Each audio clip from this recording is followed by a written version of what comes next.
আমি চুক্তি কৰিলোঁ সেই চুক্তিৰ আধাৰত যিহেতু বিটিআৰত যিহেতু 1500 কোটি দিয়া হ'ল কিন্তু আমিও স্বাক্ষৰকাৰী সংগঠন কিন্তু আমাক অলপ মাহী আহিৰে চকুৰ চালে আমাক এটা ঘূৰ অন্যায় কৰা হ'ল বুলি আমি কৈছোঁ গতিকে আমিও আজি ডিমাণ্ড দিছোঁ যে আমাকো বিটিআৰৰ বাহিৰত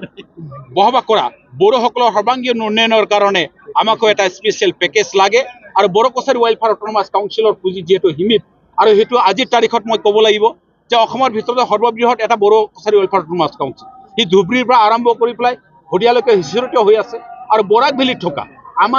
আমাৰে বংশধৰ ব্ৰু যি কমিউনিটি আছে তেওঁলোকৰ সশস্ত্ৰ সংগ্ৰাম দুটা আছিল তেওঁলোকে চিজ ফায়াৰ হোৱাৰ পিছত আলোচনাৰ মধ্যমেদি আমাৰ বড়ো কছাৰী কাউন্সিলত তেওঁলোকক অন্তৰ্ভুক্ত কৰা হৈছে গতিকে যিটো কাউন্সিলক আমাক 13.5 কোটি টকা দিয়া হৈছে এই 13.5 কোটি দি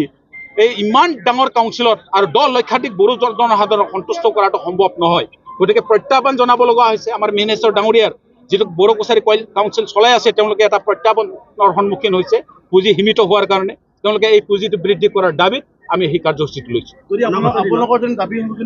চৰকাৰে যদি মানি নলয় মই আজি ভাষণ প্ৰসংগতে কৈছোঁ যে যিহেতু চৰকাৰে এই দাবী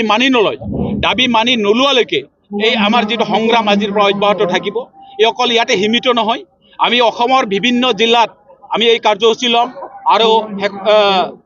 অতি সোনকালে আমি 30 সহস্ৰাধিক ৰাইজক লৈ পেলাই গুৱাহাটীত এটা ধৰ্ণা কাৰ্যসূচী লোৱাৰ এটা চিন্তা চৰ্চা কৰিছোঁ আমাৰ এটা বিশ্বাস আছে যে ভাৰতবৰ্ষত যিমানেই গণতান্ত্ৰিকভাৱে যিবিলাক আন্দোলন কৰা হৈছে চৰকাৰে প্ৰতিটো আন্দোলনক সন্মানেৰে এটা মৰ্যাদা প্ৰদান কৰিছে গতিকে আমাৰো আশা আমাৰ এই আন্দোলনটো এটা সময়ত হয়তো সমাধান হ'ব বুলি আমাৰ বিশ্বাস আৰু সমাধান নোহোৱালৈকে এই সংগ্ৰাম অব্যাহত থাকিব